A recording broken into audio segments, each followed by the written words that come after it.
Hey, what's up, guys? It's Bok. I hope you're all doing well, and sorry for not making a YouTube video for quite a while. That is going to change over the coming few days, so stay tuned. But I thought now would be a good time to do an account review for the end of the season, kind of talk about how the season was for me, show you the accounts the characters and the builds that I was using towards the end of the season because I changed a few things and talk about what I'm going to do this season, both from streaming side as well as the YouTube side and hopefully in game. So we finished rank 3. I'm pretty happy with that. I wanted top 3. I do feel like I probably could have made a push for rank 1 because, as I'll show you guys, I didn't really play that much in the last week. I think I played like 40 games in the last week, which, when most people are making a push, isn't that much. So I'll scroll through kind of everything. I didn't lose that much since I changed my builds. So at the end of 2x, I really decided that with my account, I didn't think it was good to have too many units built and spread my gear too thinly. So I really narrowed down the units that I actually had available, and it worked wonders for me. Now, did it put me in a difficult position sometimes in draft because I didn't have a unit built or wasn't going to pick it? Sure, but a lot of the time I tried to not let myself get into that position by being the person dictating the draft. So I did play a bit of turn 1 and turn 2 this season. So if we start off, love this guy. I 5-5-5'd him, and he's probably been, in the last 2-3 weeks, my most used unit. He's insane. So on Rev, 327 speed, so not the fastest in the world. Decent attack, 100 crit rate, and has some FAC. And then the shell also has insight, but he never misses. So pretty insane unit. I've been loving him since I actually fully latticed him. Tiamat.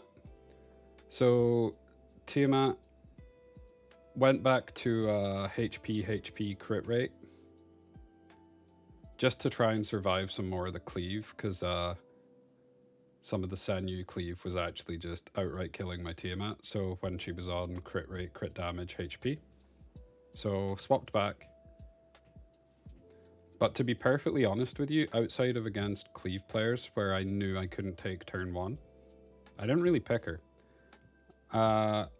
In Bruiser versus Bruiser, I felt like she's okay, but doesn't really suit the way that I want to play. Because I feel like Tiamat's more of a reactive unit in turn 2 versus turn 2, coming from the brambles and stuff to kind of give you that tempo or give you that edge. Whereas I'd rather be the aggressor in turn 2 versus turn 2, trying to win, instead of just hoping for brambles. So Rahu, I changed my Rahu build, and honestly, this is my goat for turn 2 versus turn 2. At the end of this video, I'll show you my final game for top 3, to secure top 3, because I played a game in the last minute of the queue. Feel kind of bad because I stopped rank 11 from reaching top 10. But if I hadn't played that game, Kacker would have overtook me. So sorry, Kacker, as well. But I moved him, so he's on 87% crit, 282 crit damage, so quite a lot. And he has very high defense for what he's on. So as you can see, we have def bonus, crit damage, crit rate, crit damage with def bonus, crit rate with def bonus, crit damage, ignore the attack percentage. I don't have anything better here to put. Crit rate, speed, crit rate, crit damage, def bonus, speed, crit rate. And I've basically just ignored speed. Because the way that I look at Rahu is he doesn't need to be fast. You want him following up. And I'd rather he just did a ton of damage when he actually does follow up. Now, this can be punished, but to get around that, you draft fast units with him. Now, Lily, honestly, I geared my Lily, didn't pick her once. So you can basically just ignore this unit. Now, I would say the Lily is extremely good in turn 2 versus turn 2 at the moment on a Swift Strive Swift. Although Bramble is technically better when it procs. But I just don't have the gear to get one fast enough to be useful. Like, ideally, you want her about 345 plus speed. The faster the better, but it is what it is. And mine's is also 5 in S1, 5 in S2. I haven't leveled the S3 yet. So Ling Luo, I changed my Ling Luo build again. I was running the Bulwark triple HP, forced Bulwark on Gigabyte triple HP. I changed her to double HP bonus with 1 flat HP just because I have 1 flat HP with yellow speed. My gear's kind of not that great. But giving her that Strive, because a lot of people towards the end were forcing that Bulwark on Gigabyte, so everybody just assumed that mine was on Gigabyte going in. And because it wasn't, that additional Strive proc was enough to make me cut most of the time. Whereas the Gigabyte one might not have, or probably wouldn't have. So this just gave me a bit of a leg up towards the end. Holden, now my Holden's pretty good, I think. Not that high in crit damage, but fast. Now the reason I built him this fast was actually so that he could work with turn dot. Because he's speed tuned to my turn dot so that if I pull her up, I can pull him in front. Which is kind of versatile because it gives me the option of using the S3 or just instantly sending someone back with S2. Now, the def buff on him as well is actually insane. So I wouldn't think of turn dot as just this turn 1 CC cleave, Sanyu, Yali type unit. Like, she does work with def scalers. And Holden is a great example. Dating is another one. If you pull up Dating and then you get that Sanctulin down with the increased defense bonus, you get like a 7k damage reduction Sanctulin, which is pretty nutty. But yeah, my Holden's 555 and just basically going for the 3500 defense, as much crit rate as I could get, and speed. The crit damage is just a nice to have. The more I could get, the better, but that's what I can get. So Nymphoneal. Nymphoneal I started to use quite a lot towards the end against these kind of CC cleave hybrid teams. I'll show you an example.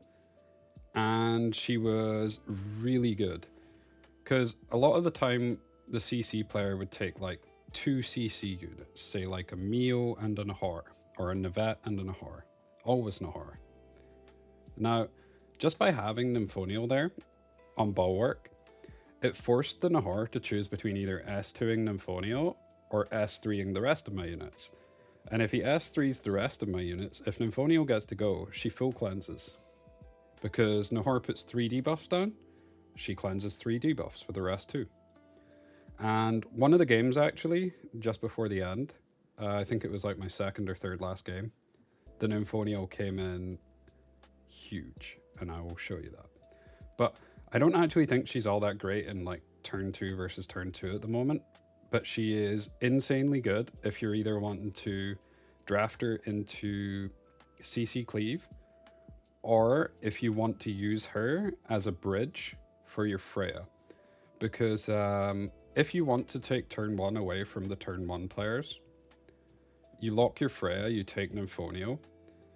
Being on Bulwark, and the fact that her S3 gives you a shield, immunity, one of these buffs, so it's 3 buffs, gives your whole team 12% turn push, which is massive. And it's also ramping your damage, giving you immunity, and you then have someone else that can heal, which a lot of the time when you're taking these turn 1 pivots with Freya, you don't have.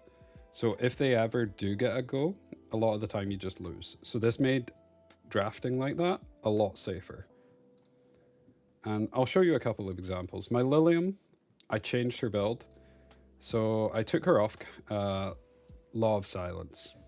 And the reason for that is I don't pick her in turn 2 versus turn 2, where I think Law of Silence is really valuable.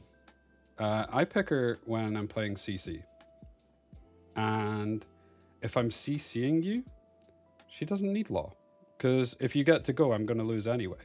So I didn't see the point in having her on Law, at least for my playstyle. So I moved her to Count.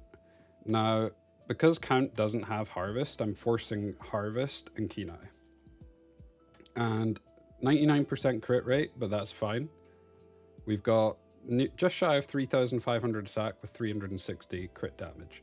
Now, when the Count buff comes in, this goes up to, 4,700 attack? Which is nuts. I can raw kill Raymaries. Just press S3, they're dead. But the other reason that I wanted to go onto the Count build was so that I didn't need to press S3. I could press S2 as well and use her as another form of CC from just killing someone, because a lot of the time that additional damage you get from the Count was enough to give you that to just one tap someone with S2, just from the chip damage alone from your CC before. So this is why I moved her to this. She is super slow, but was working in the drafts that I wanted her. Now my Selene I did try her on triple HP because I was only really picking her against Cleave. And even then, didn't think she was that great. Honestly, in the last couple weeks of the season, you're lucky if I've clicked her once. She's just doesn't suit me at the moment because I've been playing more of a faster playstyle. I feel like she's more of a slow burn type unit. She's still really good in the right drafts, but just recently for me, she hasn't been it. So Hou Yan again, similar one. My Hou Yan is 415 and I am strongly considering resetting her. But she's just, again, not one of those units I like to click. Because in turn 1 versus turn 2, when you're the turn 2 player and you take, say for example, the Hou Yan into Senyu, I know it's a 70% chance to crit and kill the Senyu, but a lot of the time I feel like that doesn't do anything anyway. Because turn dot just comes back round and then strips your Hou Yan and then she's dead. And if you're not able to win the rest of the draft 3v3, then I don't see the point in clicking her. So towards the end of the season, I stopped. I tried to figure out other ways to just win draft or win the games without using her, and I found more success. Now, she has been seeing some popularity in turn 2 versus turn 2, but I think to do that, you need a 455 Hou Yan, and I just don't like it. It doesn't really suit me. So I probably won't be latticing her up, and I probably will be resetting her. Now, Yeli. My Yeli's 555 for transparency. I moved over to crit rate, crit damage. And honestly, Yeli at the moment is super good if you have your speed tuning right. Because if, say, for example, you have turn dot Senyu, Heinrich, Yeli, and you have turn dot goes first, then your Senyu, you want Heinrich to go after. And the reason for that, you want Heinrich to go after and you want him to press S2. You want to get the wounds down. You have Yeli follow up, and her S3, more often than not, will just kill the amber units and put them into amber, and then one follow-up after, because she follows up after her S3, and the amber interactions already went off, she'll also kill the amber. So I've actually found Yali to be super useful. I can show you an example of that draft as well. And yeah, but again, not that fast. My Freya, just a bulwark Freya, she's 336. So sometimes my Freya would get outsped, because I think that works out at like 363 speed or something in around there. So yeah, but a lot of the time you don't actually need to be that fast, because very few people will be confident enough in their speed if you lock a Freya to lock something, to lock like a turn dot anyway. They just assume that you're faster because you've got the bulwark, which isn't really the case, as you can see. This is the build I've been using last 2-3 weeks. Mia, missing a piece. That shows you how often I've been clicking her in the last little bit. Again, I feel like Mia is great in slower metas because you can get your cooldowns back, you can cycle, you can heal, all that type of stuff. But because the meta was so quick, I just didn't find as much use for it right now. Nahor. So this is where we're getting to some of the units I've been using a bit more as well. I have been spamming Nahor in both turn 1 and turn 2. So I have him 329 on Bulwark, decent amount of FAC, and we have Red Insight. Now, he's speed tuned. All of my CC units are speed tuned to different things. So they're speed tuned differently for Freya comps and speed tuned differently for turn dot comps, but I know where and when they work. And just an insane unit. Now, the Born. So my Born is currently on Darkmoon, but he's not been. I literally only changed him to Darkmoon the last day of the season because I finally got the Darkmoon. I didn't have the Darkmoon that I wanted to be able to do it. So before this, I had actually swapped him back to... Where is it? I had swapped him back to Tiger and I was running this.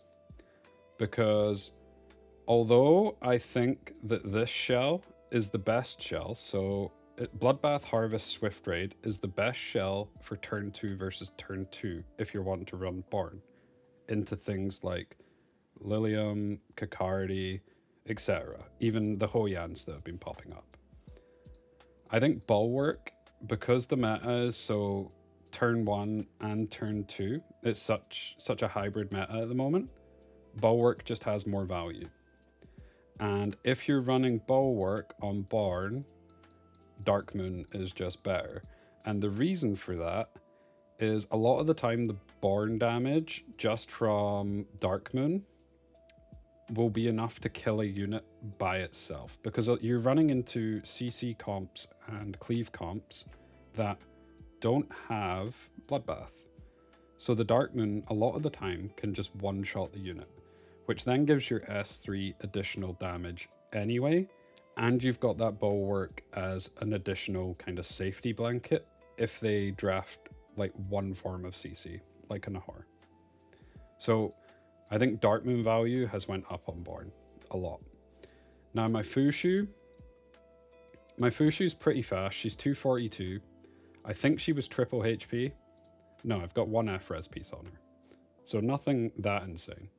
And her shell is Vibrancy with Dauntless, because I just needed her to survive, especially with all of these Senyus running around. But I do feel like if you draft Fushu in 1-2 as a second pick, the opponent should be picking Senyu, because that just Fushu just falls over to Senyu. So towards the end of the season, I very rarely picked Fushu in 1-2. I did occasionally, but I would normally take her if they left her on 3. But if they hadn't if they'd If they didn't take her in 1, I wouldn't pick her in 1, 2, in the vast majority of cases. Now my Mio, she's 340 speed. She's 235 accuracy.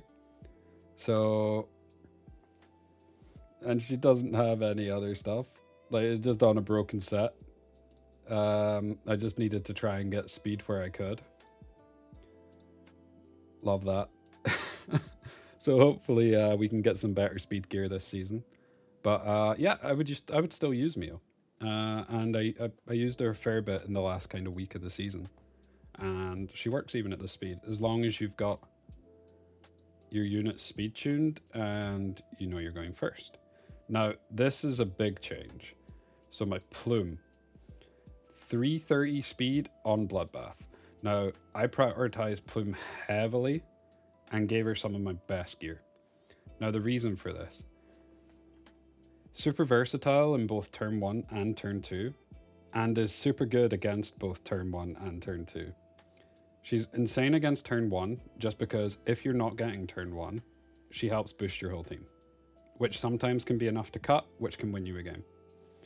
And in turn 2, a lot of the comps, the meta comps, she just gives you enough damage ramp to be able to kill them. Like the Fushu Sanya comps, having Plume there alongside something like a Rahu, a lot of the time is just enough to kill units instantly, which I'll show you in some of the gameplay.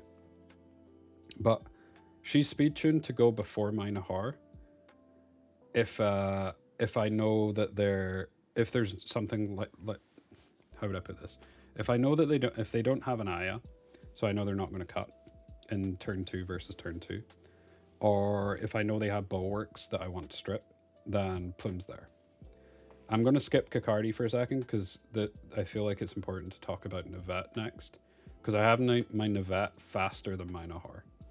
Now the reason for this is so that if I draft Navette and Nahar and they have something like an Aya, then I don't necessarily need to use the Plume, because I can use the Navette S2 as a strip, because a lot of the time teams will take only 1 or 2 bulwarks, and I've never missed a strip with S2 on Navette.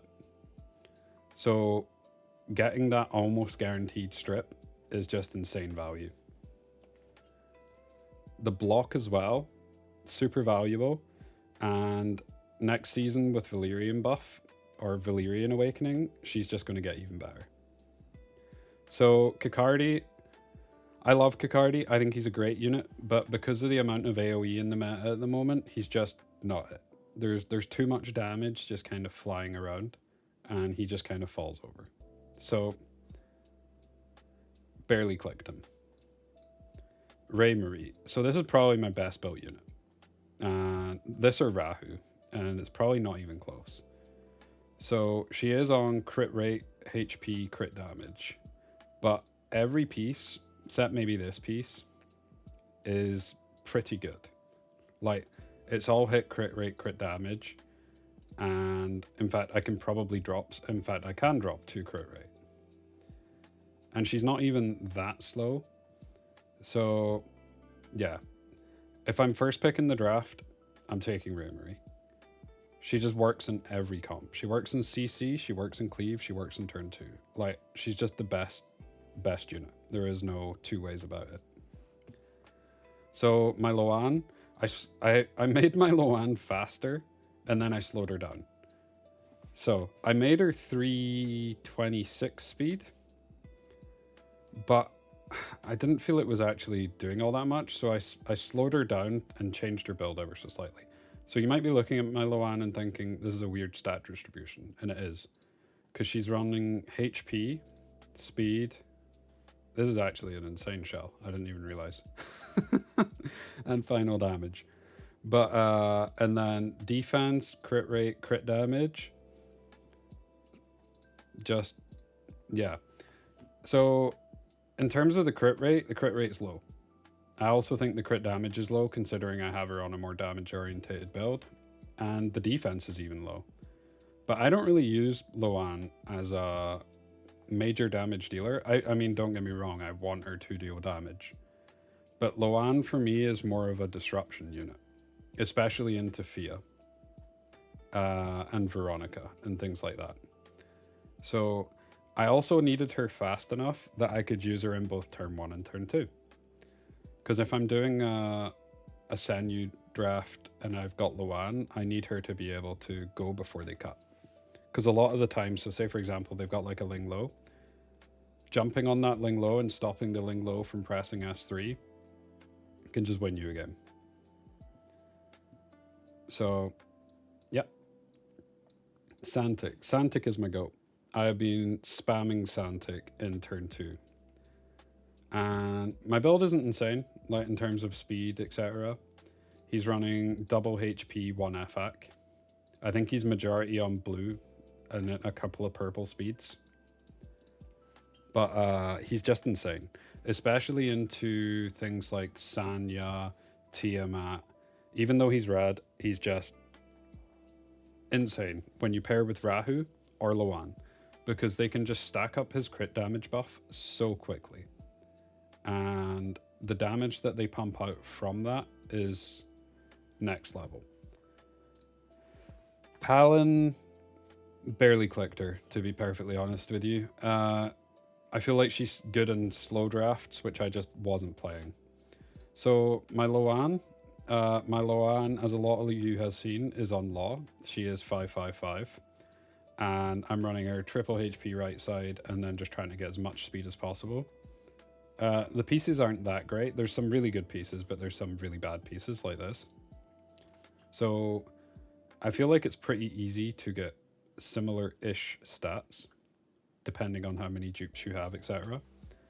But yeah, I really like this build for her because it makes me more flexible in the draft in terms of what I need to ban. Because if you've got something like a Halloween and the enemy drafts Loan, you have to ban it or have a way to deal with it, which I don't like. I want to be able to ban what I want to ban.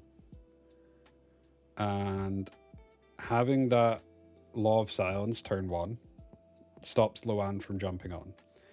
Even if they have a strip and then go into her, a lot of the time you can cycle back around to your Law of Silence proc to get back into Void. And then Loan just ends up missing the taunt and you stabilize. And now Loan is has jumped on a unit that she can't actually hit. So the only weakness with this build, or what I've encountered so far, is just Senyu. Sometimes Senyu can just strip her with the first hit and basically almost 100 to 0 her with this build. So it's a bit scarier into Senyu, but everything else I've been loving it over. Now, you can get unlucky and get no time weave procs, which happens, but it's just under a 60% chance to get 2 S2s, like an S2 every 2 turns. So I'm fine with that as the odds. And the Bramble, so there is no other matrix you can put on here. You could remove Ether Plague and force Bulwark or something like that. But honestly, I like the Ether Plague, and the Bramble has came in clutch a few times, because if you have no debuffs and you get a Bramble, it's 15% turn push for your whole team, which is a lot. So, comes in clutch for me sometimes. Dating. My Dating sucks. I didn't really pick him. I was testing some stuff with some people who I will not name. But yeah,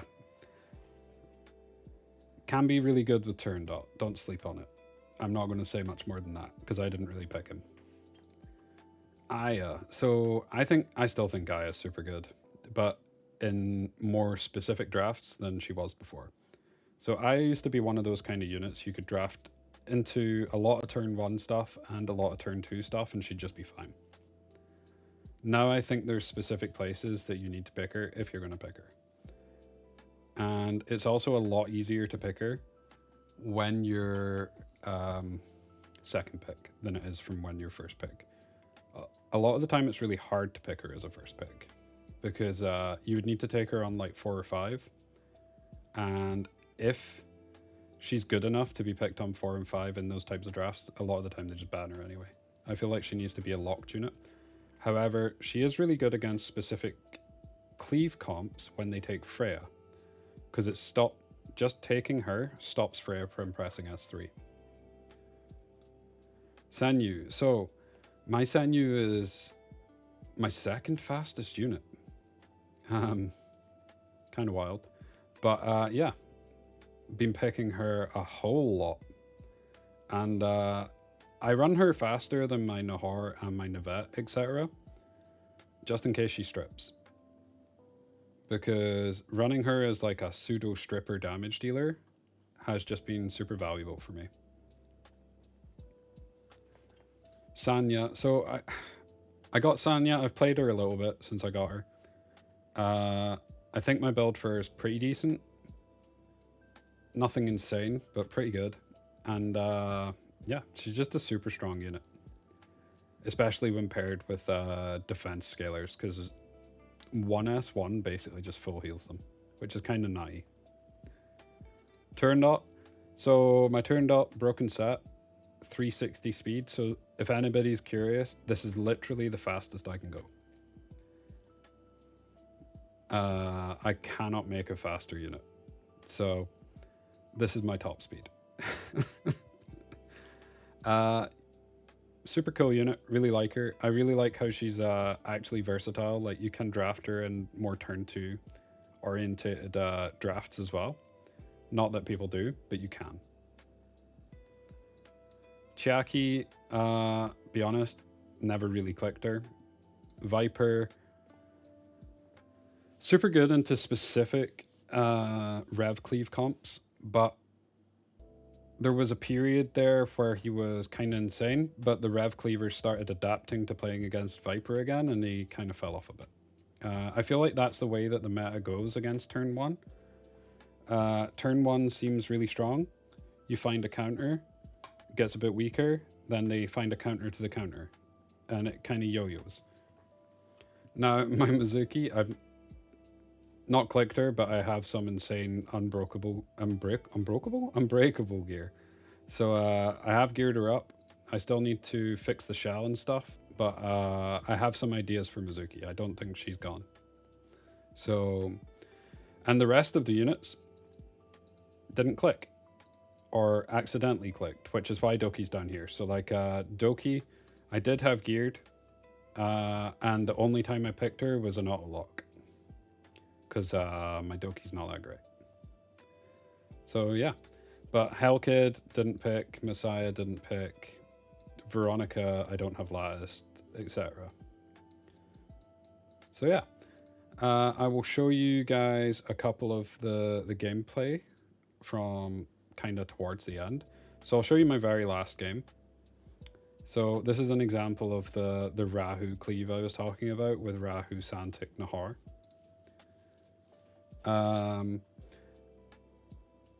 Instead of Santic, you can go Plume, but they'd already took Plume. And they had multiple Ambers, so Santic here is just insane. But as you can kind of see, we get the S3 off from Nahor. My Fushu's fast enough that she's pushed ahead, which is neither here nor there. The Santic is going to buff up my Rahu. We hit the cooldown increase on everybody. Then the buffed up Rahu cleave. Almost instant kill the Tiamat. Plume hits me, I bramble, and they both die because of the damage share. Insane. So this is just an like this time, because he's locked Rahu, took Santic and just insta-killed the Loan. Because initially what I thought was going to happen here is his Plume will go, my Santic will cut, and then I can reset the Loan and I'll be chilling. But unfortunately, as you can see, I missed the reset on Loan. But it doesn't matter, because I have insane buffs from Santic. And I just one-shot the Loan. Because Tiamat, with this amount of buffs, she's got 100% crit rate now. She's got the increased crit damage buff. So it's like running her on crit rate, crit damage, but she's got more HP. So she's going to deal more damage anyway. So wait until you see this damage on the Luan from the S1. Like instantly down to... Doesn't matter. She's dead. And that's just kind of game. Like, when I've been playing turn 2 versus turn 2, it's these more aggressive comps. And this is an example of the Nymphonial coming in clutch against the CC cleave. Now, this actually goes slightly poorly for me. The Tiamat gets ambered while wounded and gets down to 0 health. But my Nymphonial goes after and brings the amber up to like 70% health. But see, it forced here the Nahar to S2. Because if he doesn't S2, I stabilize and the game's over. Which then lets my Aya loose.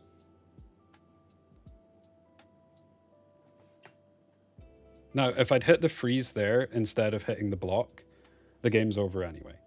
But we missed it. Here I go for the taunt, just to try and taunt someone or one of the CC units so that I don't get chain CC'd. Unfortunately, we missed it though. And now we get wounded by the Mio. And here we missed the wound into Amber and back to 60-ish% health before the damage was taken. But yeah, Nymphonial. So I don't know if there was any other games I kind of wanted to show. So this is an example of the Yelly cleave. So this will be the last game I'll show. So we get the turn dot, go into Sanyu after, try and get some strips. We land the strip, not on Fushu though. We just go instantly for the S2, get the wound down. The Lingluo doesn't cut. I don't need to focus the Tiamat, so I focus the Lingluo. So you can see she goes into Amber, and then from the one shot onto Lingluo, she's dead. So Yali is actually super valuable in the right drafts. But yeah. So like I say, I didn't play all that much in the last couple of days, or last kind of week of the season. Maybe should have. Like I say, maybe could have pushed for rank 1, but top 3 was my goal this season, and we hit it. So, in terms of the channel moving forward and my stream, etc., I have a tiny little notepad thing. I'm just going to pull it up. But if you're not interested in this, just click off the video. So for this season, aiming to stream every other day, and I'm going to do one 24-hour stream during the season. If there is no stream, I'll do a YouTube video. So what I mean by that is I'll try and stream every other day, and on the days that I'm not streaming, I'll do a YouTube video. If for some reason, like there is going to be a period where like I'm away on holiday for like a weekend and stuff like that, then I'll probably try and have 3 YouTube videos queued up and just have them release each day. Okay.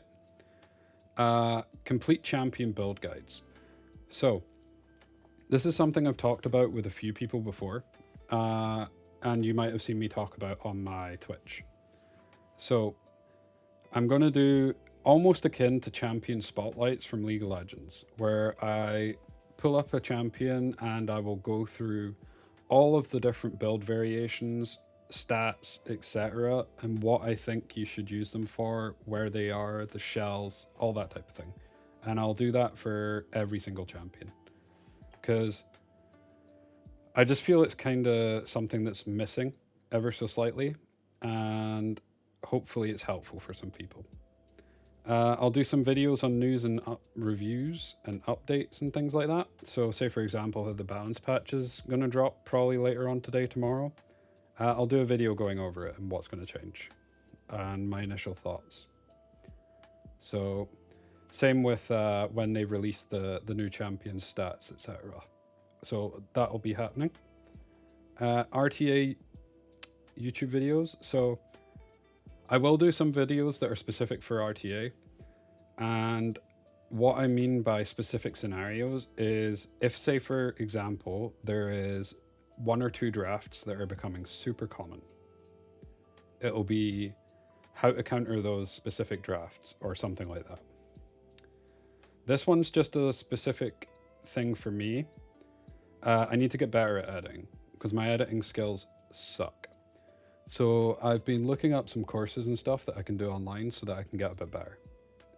Because, yeah, watching back some of my old YouTube videos, just not happy with them. So hopefully it gets a bit better. And this season, we're going for rank 1. We are going to try and hit it. Because this season will be the most interesting. Because halfway through, we're going to have the merger with the Asia regions, right? So this will be the most contested rank 1. So it will, in my opinion, probably be the most impressive, regardless of who hits it. But I think this will be the most contested one. So I want to shoot for it this season. I really want to hit it. Still glad we hit rank 3 this season. So yeah. But I think that's it for me. Like I said, sorry it's been so long since I've made a YouTube video. But yeah, there will be more to come. So catch you guys in a bit and have a good one.